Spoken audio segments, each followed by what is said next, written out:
Bom dia, formandos, alunos do nono ano que não estão assistindo aos vídeos, não estão fazendo as matérias, né, as disciplinas colocando em dia. Eu tô de olho em vocês, hein? Vocês abram um olho.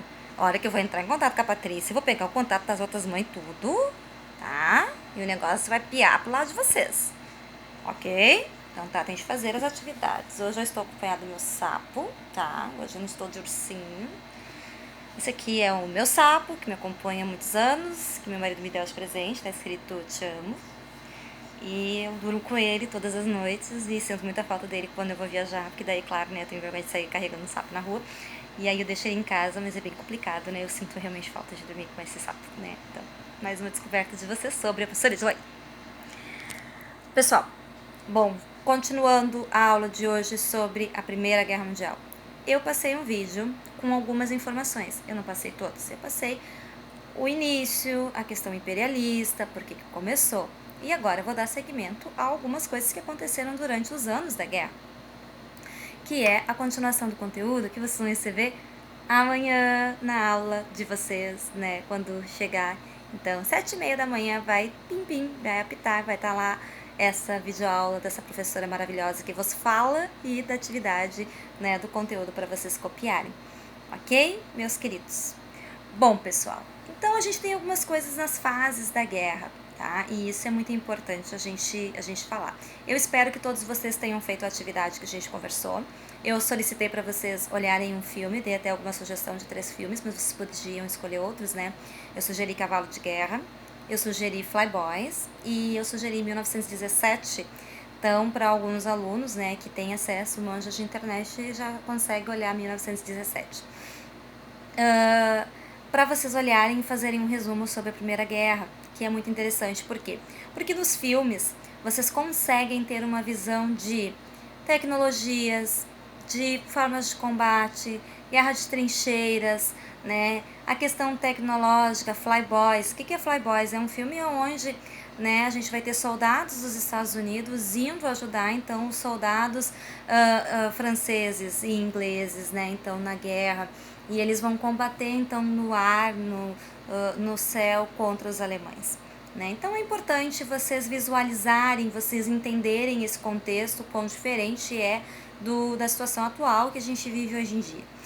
Bom, a guerra ela iniciou, tá? Falando em fases, ela iniciou com um equilíbrio, né? Bem grande. Então, em números de soldados, tá? Mas era diferente em números de recursos. Ou seja, alguns países, como a Alemanha, estavam mais preparados no início da guerra em termos bélicos. O que é termos bélicos, gente? Eu tô falando bélicos, eu tô falando de armamentos. Né? Eu tô falando do que se tem para combater efetivamente numa guerra. A Tríplice Entende, né? Ela não tinha então canhão de longo alcance, ela não dominava os mares, né? Graças ao poder, ela não tinha canhão de longo alcance, mas ela dominava os mares. Por quê? Porque quem dominava os mares era a Inglaterra. Lembram que eu falei para vocês o ano passado da armada inglesa nas aulas de história do ano passado? Então, lembra que eu falei que as disputas entre França e Inglaterra, quando se davam no mar, era muito difícil para os franceses, porque, né, a marinha inglesa ela é algo extremamente forte, ela é uma construção de vários séculos, né? Então ela vem desde o século XIII, século XIV, ela se fortaleceu muito e aí se consolidou no século XV, XVI e por aí diante, tá? Tríplice Entende, quem é que formava a Tríplice Entende, professora Edilane? Tríplice Entende, Inglaterra ou Reino Unido, né? Fica a critério de vocês. França, tá? E Rússia, não podemos esquecer, são 3 países. A Rússia, no final da Primeira Guerra, 1917, sai fora, abandona a Primeira Guerra, vai cuidar dos seus assuntos internos, que é o nosso próximo conteúdo, e aí entra no lugar da Rússia, então, os Estados Unidos, que estava apoiando, né, mandando armamento, mandando alguns soldados que eram voluntários, né, mas aí ele entra de vez e em um ano liquida com a guerra, tá? Bom, e eles disputam então com a Tríplice Aliança, que é o Império Austro-Húngaro, né, o Império da Itália e a Alemanha, Fechado? Bom, ahn, os tanques de guerras, tá, pessoal? Eles eram, então, encoraçados, tinha submarinos, tá? A aviação, ainda que precária, por exemplo, naquele filme Flyboys, eu gosto, porque tem um modelo de avião. Até vocês têm no livro de vocês, na página 85, que eu tô com o livro aqui aberto, vocês vão ver que o avião ele é aberto em cima. Então, a partir do momento que o avião metralha o inimigo, ele, né, vai atingir muito facilmente, então, o soldado, por essa questão, né, gente, por a questão, óbvio, de o soldado não estar totalmente protegido. Que mais que eu tenho aqui? O governo francês, então, transferiu para Bordeaux na Batalha do Mare, né, contra os alemães, e acabam recuando. Franceses e alemães, então, vão principalmente fixar as posições e travar muito fortemente, que aí é mostrado naquele filme, tanto Cavalo de Guerra quanto 1917, que é a Guerra de Trincheiras, né? 1917 é um filme que mostra muito bem essa questão da Guerra de Trincheiras, porque todo o período que eles atravessam, né, é pelas trincheiras. E aí a gente vai ter, então, também um conflito muito grande, pessoal, entre a Alemanha e França, que é umas coisas também que causam a consequência do início da Primeira Guerra. A gente sabe que para iniciar a Primeira Guerra Mundial, países como Inglaterra e como França ficam extremamente com a pulga atrás da orelha, ficam extremamente desconfiados da Alemanha pela sua industrialização muito rápida e pela forte industrialização, pela forte poder bélico que eles acabam construindo num período muito curto de tempo. E isso fez também alguns conflitos entre a Alemanha e a França. Vocês sabem que geograficamente a Alemanha e a França fazem divisas. E tem uma região entre Alemanha e França chamado Alsácia e Lorena. Alsácia e Lorena é uma região muito rica em carvão. E essa região ela já passou por diversas fases de mudança, né? Então, desde o período imperialista, eles disputavam essa região. Então, horas ela era da Alemanha, horas ela era da França. E aí, o revanchismo francês ficou muito forte, porque na última disputa entre França e Alemanha, eles perderam a região de Alsácia e Lorena. Então, essa região fica entre disputa entre franceses e alemães, né? Uma região de fronteira. E aí a Alemanha, então, acaba perdendo nessa região. Durante a Primeira Guerra, então, a Alemanha mantém essa região. Eles perdem essa região, então, para a França, tá, pessoal? É uma região que eles vão perder. E aí também é uma região que eles vão depois questionar também na revanche da Segunda Guerra, né? Então, essa região vai passar novamente depois da Segunda Guerra para o poder da Alemanha. E hoje ela retornou, então, às mãos da França, né, já logo depois da Segunda Guerra Mundial. Então, também é uma região de disputa, também teve muita disputa, muita guerra de trincheira nessa região. Alsácia e Lorena, não pode esquecer esse nome, tá?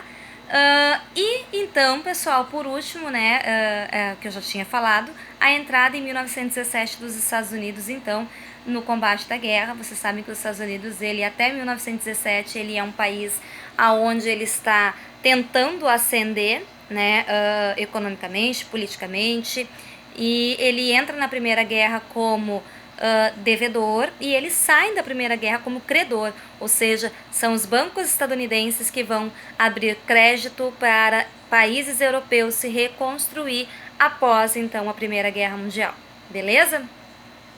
Bom, passado esse período de 4 anos de conflitos, né, 4 anos ininterruptos, com exceção do Natal, né, e agora me falha a memória, depois eu vou ter que procurar, mas se eu não me engano foi o Natal de 1917, que franceses e alemães dão uma trégua, né, na noite de Natal, então eles param de guerrear e eles começam então a comemorar, eles dividem o pouco que tem, eles fazem uma ceia, eles dão uma trégua, né, passam todas as 24 horas do Natal, então após a meia-noite, dia 26, eles começam novamente os confrontos.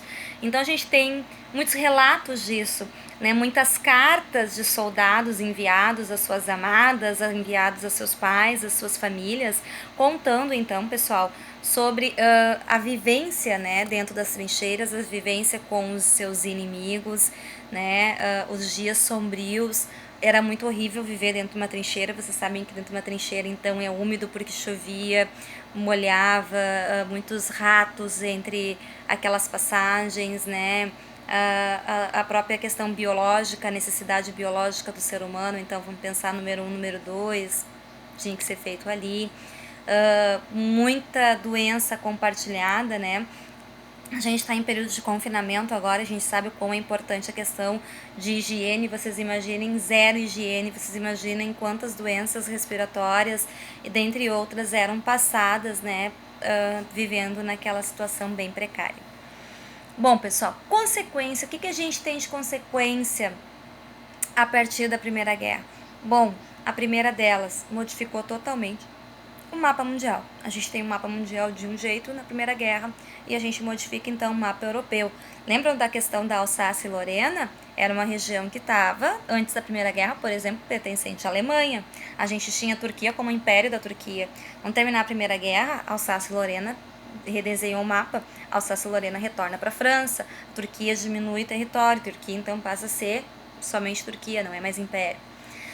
Dentre outras coisas que a gente vai ter, tá? A gente tem uma derrota da Alemanha muito grande, porque eles demoram muito então a querer, né, abdicar de fato de assinar então a sua desistência da guerra.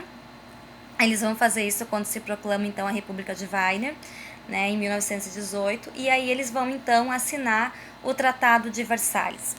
Né? O Tratado de Versalhes ele vai realmente de fato por fim então à Primeira Guerra Mundial.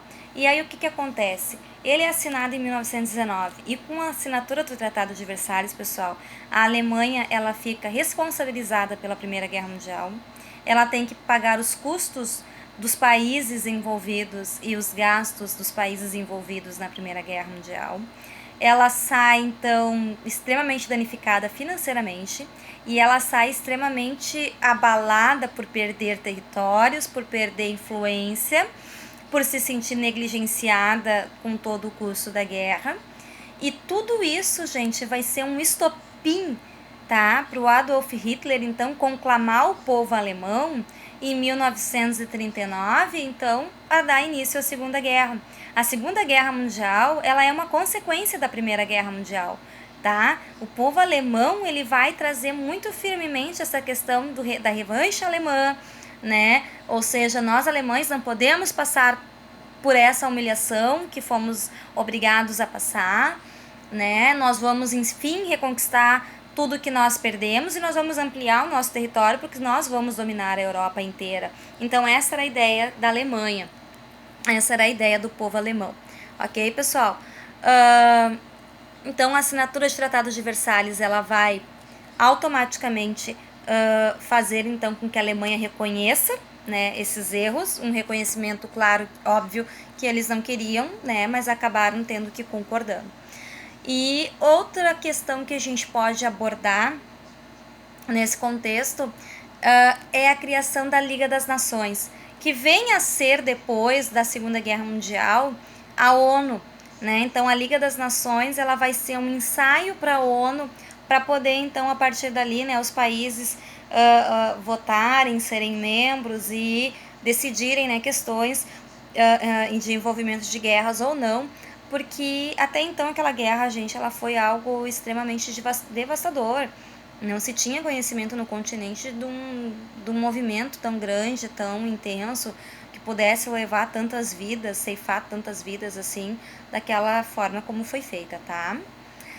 Nós brasileiros, tá, pessoal, não participamos da Primeira Guerra com soldados, com armamento, né? O Brasil teve, então, alguns navios afundados naquele período, né? E aí ele acaba, então, ajudando a Tríplice Entende, mas enviando, então, médicos e suplementos, né, hospitalares para poder auxiliar, então, dentro das possibilidades brasileiras da época, que nós também mal tínhamos um exército, tá? A gente não dava realmente para querer meter o bedelho lá dessa forma.